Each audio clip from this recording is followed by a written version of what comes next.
क्या टैग मिला? बीजेपी के गुंडे। हमें बीजेपी के गुंडे कहा गया सर। क्या हम बीजेपी के गुंडे हैं? क्या हमें बीजेपी ने लगाया था आपस में? हम गुंडे थे नहीं, हमें गुंडा बना दिया गया।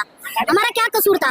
हमारे 10,792 लोग बेरोजगार हो गए हैं, जिनके बच्चे परेशान हो रहे थे। अभी हम दिल्ली के जंतर मंतर पर है, जो इन लोगों का धरना प्रदर्शन चल रहा है। सिविल डिफेंस जो बस में जो नौकरी कर रहे थे और जो ऑफिस में नौकरी कर रही थी जो लेडीज महिलाएं, उनको हटा दिया गया है। तो उसी के लिए धरना प्रदर्शन जंतर मंतर पे चल रहा है। तो आइए इन लोगों से हम जानते हैं कि इनका क्या कुछ कहना है। क्या नाम है? सर मेरा नाम अर्चना है और मैं तेखंड बस मार्शल में तैनात थी पिछले 4 सालों से। सर दिल्ली सरकार ने बिना नोटिस दिए हमें 27 अक्टूबर 2023 को बर्खास्त कर दिया। कहा कि हमें मार्शलों की ज़रूरत नहीं है, बसों में कैमरे लग रहे हैं, पैनिक बटन लग रहे हैं। तो सर क्या बसों में जो पैनिक बटन और कैमरे लग रहे हैं, क्या वो महिला सुरक्षा कर सकते हैं? वो नहीं कर सकते सर। बसों में मार्शलों का होना बहुत ज़रूरी है। हादसे हो रहे हैं इतने सर, सीटों को लेके और धारदार हथियार लेके चोरी चकारी हो रही है सर। उससे हम सुरक्षा देते थे अपनी महिलाओं को। हमें कोरोना योद्धा कहा गया दिल्ली सरकार ने कि आप कोरोना योद्धा हो, पर आज हमारे साथ क्या हो रहा है सर? हमें कोई मिलने नहीं आ रहा, कोई पूछने नहीं आ रहा, हमारा दर्द बांटने नहीं आ रहा। पिछले 8 महीनों से हम रोड पे प्रदर्शन कर रहे हैं पर हमारी कोई सुनवाई नहीं हो रही। जहाँ भी जाते हैं सिर्फ आश्वासन देके हमें भगा दिया जाता है कि नौकरी लग जाएगी सर। पर जब तक हमें हमारा रोजगार नहीं मिलेगा हम रोड पर ऐसे ही प्रदर्शन करते रहेंगे सर। हम कोई वोट बैंक नहीं है कि जब लगाया, जब मन करा लगा लिया और जब मन करा हटा दिया। हमारा भी परिवार है, हमारे भी बच्चे हैं। हम अकेले कमाने वाले थे घर में और हमें बेरोजगार करके सड़कों पे छोड़ दिया। हमने सर्दी गर्मी धूप बारिश में यहाँ रोड पर प्रदर्शन किया, पर हमें क्या टैग मिला? बीजेपी के गुंडे। हमें बीजेपी के गुंडे कहा गया सर। क्या हम बीजेपी के गुंडे हैं? क्या हमें बीजेपी ने लगाया था आपस मार्शलों में? हमारा क्या कसूर था जो हमें निकाला गया? तो बीजेपी का गुंडा कौन बोलता है? सर हमें संजय सिंह ने बोला। जब हम हाँ जी सर, आम आदमी पार्टी के संजय सिंह जो सांसद है, उन्होंने हमें आम आदमी का भाजपा का गुंडा करार दिया गया, जिसमें हम सिर्फ अपना रोजगार के लिए गए थे आतिशी मैडम के अनशन पर, कि हम अपने रोजगार के लिए गए थे और हमने कोई वहाँ मारपीट नहीं करी, किसी के साथ बदतमीजी नहीं करी। हम कोई उनका अनशन खराब नहीं करने गए थे, पर उन्होंने कहा कि ये हम हमारे ऊपर हमला करने आए थे। क्या हम हमला करेंगे? हम क्या उन्हें मारेंगे? हम तो अपना रोजगार के लिए गए थे और हम सभी ने यहाँ पर जो येलो जैकेट पहनी है वो दिल्ली सरकार ने हमें प्रोवाइड किया है। तो हम कहाँ से गुंडे हुए सर बताइए? बताइए आपका क्या उम्र हो रहा है? सर मेरी 30 एज है। देख सकते हो कि जो हमारे माताओं बहनें हैं यहाँ जंतर मंतर पर ये धूप में गर्मी में जो बैठी रहती है, क्यों बैठी रहती है? आम जनता को कोई भी, हम गुंडे थे नहीं, हमें गुंडा बना दिया गया। हमारा क्या कसूर था? हमने 10-15 साल इनकी सेवा की। सेवा करने के बाद बिना नोटिस के इन्होंने हमारे को 31 को हमारे को निकाल दिया गया। अब ये गुंडा नहीं बनेंगे तो और क्या बनेंगे? कभी दिल्ली सचिवालय से भगाते हैं, कभी हम राजघाट पे आते हैं, कभी राजघाट पे से भगाते हैं तो हम नेताओं के पास जाते हैं, नेताओं के पास से भगाते हैं तो हम कहीं ना कहीं अपना प्रोटेस्ट करते फिर रहे हैं। अब उस प्रोटेस्ट से भी अपनी बात ना कही जाए तो क्या करें? अगर हम अपनी बात कहते हैं, अगर जो हमारे साथ जो परेशानी है अगर उसको हम कहते हैं तो हमारे को डिटेन कर दिया जाता है। तो इस लोकतंत्र में हमारी कोई सुनवाई नहीं है। सिर्फ हम एक फुटबॉल बनकर रह गए, कभी इस नेता के लिए काम करेंगे, कभी इस नेता के लिए काम करेंगे। हम सिर्फ दोनों सरकारों के लिए काम करते हैं। हम सरकार की आंख नाक कान है। हम एक सिविल डिफेंस वॉलंटियर हैं। जो काम दिल्ली पुलिस नहीं कर सकती थी वो हम करते हैं। हम अपनी बात और अपनी सच्चाई समाज के सामने लाते हैं। जो परेशानी होती है, हमने G20 में काम करा, बाढ़ पीड़ित में काम करा, कोरोना में काम करा। हमारा कोरोना योद्धा का टैग दिया गया था ना, आज किस चीज का टैग दिया जा रहा है? गुंडों का। आज हम गुंडे हो गए हैं। आप बताइए, हमने इसमें कोरोना में ड्यूटियां दी है और ऐसे ऐसे परिवारों में खाना पहुंचाया, दवाइयाँ पहुंचाई। सर हमारी तो दोनों सरकार से कोई लड़ाई नहीं है, हमारा कोई बैर नहीं है। हम सिर्फ अपना शांतिपूर्वक धरना प्रदर्शन कर रहे हैं।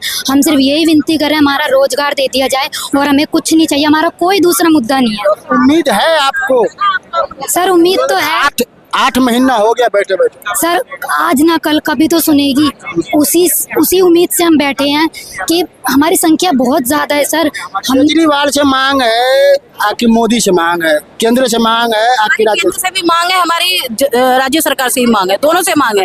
राज्य सरकार ने हमें लगाया, फिर हमें बिना नोटिस के हमें हटा दिया गया। अब हमारी केंद्र से हाथ जोड़ के विनती है कि मोदी जी इतने बड़े बड़े एक्टों में संशोधन कर देते हैं, तो एक हमारा छोटा सा एक्ट है, इसमें भी तो संशोधन कर सकते हैं। हमारे 10,792 लोग बेरोजगार हो गए हैं, जिनके बच्चे परेशान हो रहे हैं, जिनके स्कूलों की फीस नहीं भरी जा रही है। जो इंसान किराएदार जो किराए पे रहता था वो बेचारे दर दर के ठोकरे खा रहा है, कभी किसी से उधार मांग के ला रहा है। कहीं चलो हमारे लिए तो बस फ्री है, हम तो आ जाते हैं, लेकिन उस बेचारे हमारे भाइयों से पूछो जो 100 रुपए पेट्रोल डलवा के अपनी गाड़ियों में कैसे कैसे यहाँ तक के खा के यहाँ तक आए हैं। अच्छा, कब तक बैठेगा ऐसे, मतलब कि जब तक मिलेगा नहीं इंसाफ, जब तक नहीं हो? नहीं सर, जब तक हमारा रोजगार नहीं मिलेगा तब तक ये धरना प्रदर्शन जारी रहेगा सर। क्या मांग है आपको?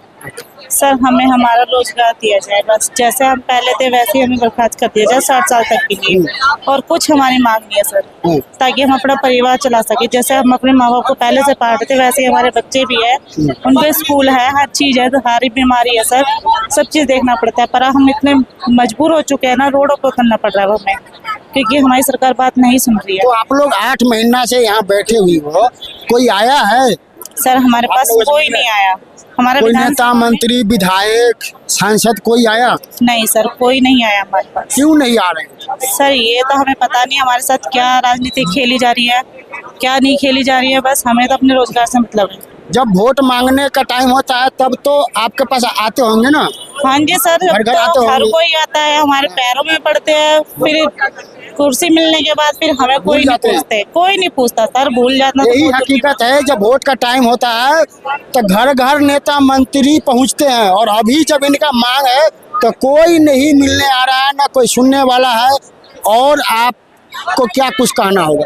सर हमें कुछ नहीं कहना, हमारा जो विधानसभा में प्रस्ताव पास हुआ था बस उस पे हमारे साइन कर दिए जाए, और कुछ नहीं चाहते हम। किससे मांग है? केंद्र से मांग है आपकी, राज्य से मांग है? सर हमारे केंद्र से भी है, उपराज्यपाल से भी है, एलजी साहब से भी है, सबसे है सर मांग। जो हमारे वाली कर सकता है उससे हाथ जोड़ के विनती है सर, हमें हमारा रोजगार दिया जाए, बस और कुछ नहीं कहना चाहते सर। तो इन जो गरीब लोग हैं, जो देश के हमारे माताओं बहनों, ये कोई लाख 2 लाख करोड़ का मांग नहीं है इनका। इनका मांग है बस नौकरी, जो हम नौकरी करके अपने पेट, अपने बच्चे के पेट पाल सके। और ये भी अगर सरकार नहीं दे पाएगा तो क्या चीज़ देगी ये सरकार? जो राज्य हो चाहे केंद्र हो, जब इनका मांग बस एक नौकरी है, जो नौकरी दिया गया हुआ था वो नौकरी से बगैर नोटिस दिए हुए हटा दिया गया। अब इनका कहना है क्यों हटाया गया, हमें बेरोजगार क्यों गए? सर जब हमारी भर्ती में गड़बड़ी थी उस टाइम सरकार कहाँ गई थी? ये गड़बड़ी थी, हो रही थी उस टाइम देखना चाहिए था। पढ़ा लिखा कौन नहीं है ये बताओ, जिसने हमें रोजगार दिया गया वो सरकार नहीं थी, या हमारे सीनियर नहीं थे?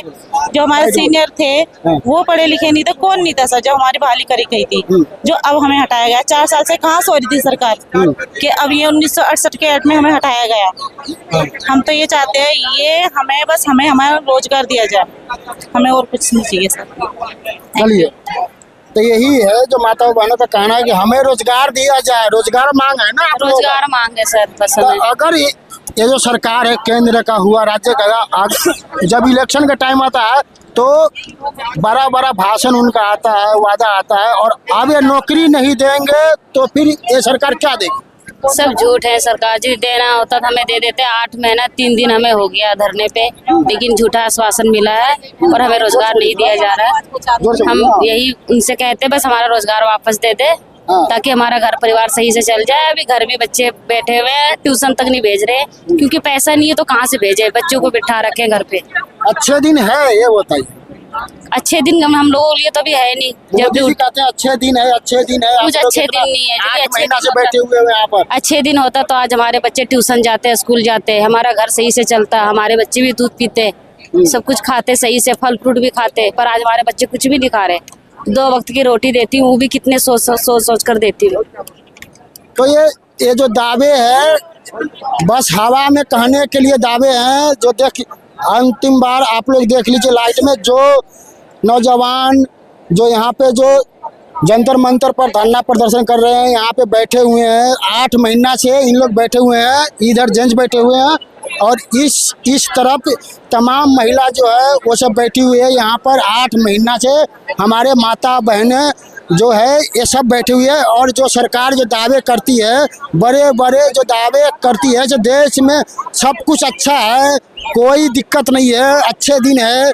ये कैसा अच्छे दिन है जो हमारे महिलाओं, हमारे माता बहनों को यहाँ पे धरना प्रदर्शन करना पड़ता है। जून का महीना में यह गर्मी का दिन है, जो लोग बाहर भी निकलने से डरते हैं, उन लोग 8 महीना से हमारे माता बहनें ये गर्मी धूप में जो बैठी हुई है और इसका सुनने वाला कोई नहीं है। ना तो केंद्र है, ना तो राज्य सरकार है, कोई भी सुनने के लिए तैयार नहीं है। और बड़े बड़े वादा करने के लिए सब कोई है।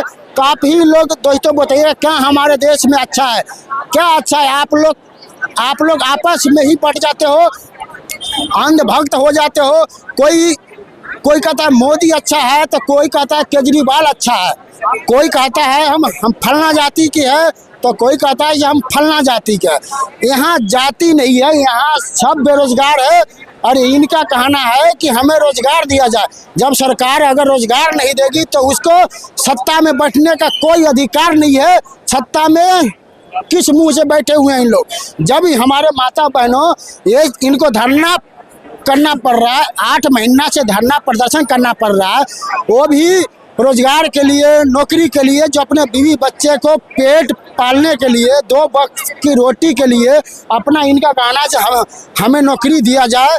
और वो भी अगर सरकार नहीं दे पा रही है तो उनको सत्ता में बैठने का कोई अधिकार नहीं है। आप लोग ही दोस्तों फैसला करिए, क्या हमारे देश के महिला माताओं बहनों को क्या यहाँ बैठना चाहिए? तो क्यों बैठी हुए? मजबूरी है, बेरोजगारी है। इस वजह से माताओं बहनें हमारे 8 महीना से बैठी हुई है। इसके लिए आवाज़ कौन उठाने आएगा? ये 8 महीना से बैठे हुए हैं और 8 महीना से कोई नेता मंत्री मिलने नहीं आया, ना तो विधायक, ना सांसद, कोई भी नेता मंत्री नहीं मिलने आया।